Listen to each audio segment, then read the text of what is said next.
Bismillahirrahmanirrahim. Assalamualaikum warahmatullahi wabarakatuh. Alhamdulillahirabbil alamin. Assalatu wassalamu ala asyrofil anbiya'i wal mursalin wa ala alihi wa sahbihi ajmain. Baiklah, izinkan saya untuk memperkenalkan diri. Nama Nadia, NIM 2130304067, jurusan Ilmu Al-Quran dan Tafsir, tahun ajaran 2021. Di sini saya akan mempresentasikan makalah yang berjudul Sejarah Lahir Perkembangan Pancasila Sebelum dan Sesudah Datangnya Penjajah Belanda maupun Jepang, Pergerakan Nasional, Perkembangan Historis Negara NKRI dan Proklamasi.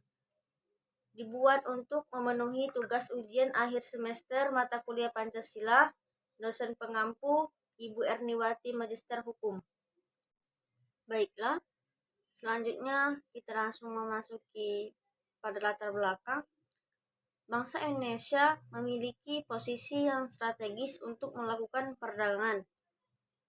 Dengan demikian, banyak dampak baik maupun buruk mengenai hal tersebut.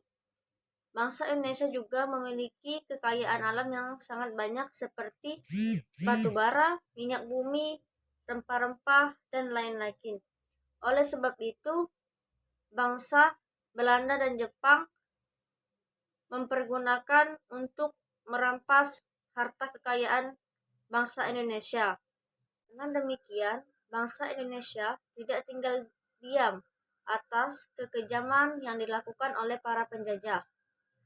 Bangsa Indonesia melakukan segala upaya untuk merampas kembali hak kekayaan bangsa Indonesia, dan pada akhirnya bangsa Indonesia dinyatakan merdeka pada tanggal 17 Agustus 1945.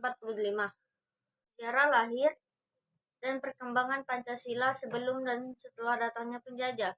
Mengenai perpecahan Kerajaan Mataram. Kerajaan Mataram merupakan kerajaan besar setelah Kerajaan Demak dan panjang yang banyak memberi pengaruh di daerah Jawa Tengah dan Jawa Timur, diperintah oleh sultan atau raja yang turun-menurun. Kerajaan Mataram terbagi menjadi Kerajaan Yogyakarta yang kemudian disebut Yogyakarta Hadiningrat. Kerajaan Mataram ini terpecah dengan munculnya Kerajaan Surakarta. Pembagian Kerajaan Mataram tersebut atas desakan VOC terhadap Pangkubuwana, Hemangkubuwana, dan Mangkunegara, sehingga terpecah menjadi kerajaan di Yogyakarta dan Surakarta. Perlawanan terhadap kekuasaan VOC atau company. Company menguasai kerajaan yang mendapat perlawanan dari Sultan Hasanuddin pada tahun 1653. Sedangkan kerajaan Banten mendapat tawaran dari Sultan Ageng Tirtayasa pada tahun 1651. Sejak tahun 1816, pemerintahan Belanda di Indonesia, Nederland Indi atau Hindia Belanda, dan Pander Kavelen diangkat sebagai gubernur jenderal. Menghadapi penjajahan India, Belanda terjadi perlawanan dan peperangan dari bangsa Indonesia di berbagai daerah seperti Thomas atau Patimura di Maluku pada tahun 1817. Sultan Mahmud Badarudin II di Palembang pada tahun 1819 dan diasingkan ke Belanda. Untuk mengenai sistem tanah pasah, persaingan ini terjadi dengan para pedagang Inggris. Dan Perang Jawa mengakibatkan beban keuangan yang berat bagi pemerintahan Belanda. Diputuskan bahwa Jawa harus menjadi sebuah pendapatan utama untuk Belanda. Oleh karena itu, Gubernur Jenderal Van den Bosch mendorong dimulainya era tanam paksa. Dengan sistem ini pun, Belanda memonopoli perdagangan komoditi yang diekspor di Jawa. Pihak Belanda yang memutuskan jenis dan jumlah komoditi yang harus diproduksi oleh para petani Jawa. Selain pemaksaan penanaman dan kerja rodi, pajak tanah raffles juga masih berlaku. Sistem tanam paksa menghasilkan kesuksesan keuangan antara tahun 1832 dan 1852 sekitar 19%. Angka ini bertambah menjadi 33%. Pada awalnya sistem tanam paksa ini tidak didominasi hanya oleh pemerintah Belanda saja. Namun setelah 1850, waktu sistem tanam paksa direorganisasi, pemerintahan kolonial Belanda menjadi pemain utama. Sebuah proses privatisasi terjadi karena pemerintahan kolonial serta bertahap mengalihkan produksi komoditi ekspor kepada para pengusaha swasta Eropa. Pergerakan nasional.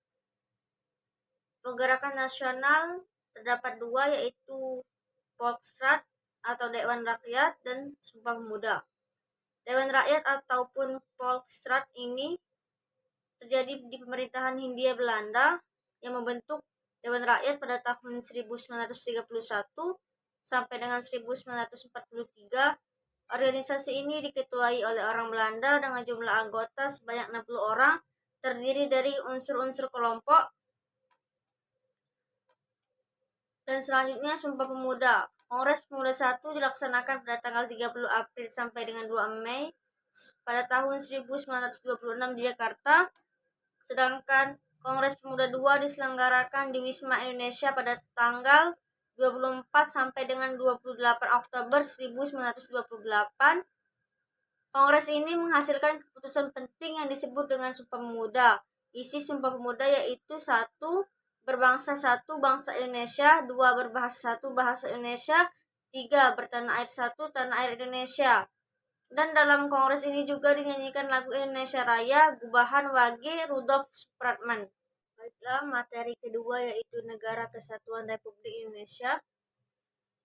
Kata negara mempunyai dua arti. Yang pertama, negara adalah masyarakat atau wilayah yang merupakan suatu kesatuan politis. Yang kedua, negara merupakan lembaga pusat yang menjamin kesatuan politis itu, yang menata dan dengan demikian menguasai wilayah itu. Negara merupakan sebuah terjemahan yang berasal dari kata asing, yaitu dari bahasa Inggris, Staat atau Belanda dan Jerman. Sedangkan pengertian secara terminologi, negara adalah organisasi tertinggi di antara satu kelompok masyarakat yang memiliki cita-cita untuk bersatu, hidup dalam suatu kawasan, dan mempunyai pemerintahan yang berdaulat. Negara Indonesia terdiri dari banyak kepulauan, suku, adat, keyakinan. Bentuk negara Indonesia sendiri adalah Kesatuan Republik Indonesia atau NKRI. Pilihan Indonesia menjadi negara kesatuan yang didasarkan bukan hanya sekedar kepentingan atau sikap politik, melainkan juga didasarkan atas komitmen persatuan dan keadilan. Tujuan Negara Kesatuan Republik Indonesia adalah sesuai dengan UUD 1945 pada alinea keempat yang berbunyi melindungi segenap bangsa Indonesia dan seluruh tumpah darah Indonesia, memajukan kesejahteraan umum, mencerdaskan kehidupan bangsa, melaksanakan ketertiban dunia yang berdasarkan kemerdekaan dan perdamaian abadi, keadilan sosial. Tujuan negara adalah suatu pedoman dalam menyusun dan mengendalikan alat perlengkapan negara serta mengatur kehidupan rakyatnya.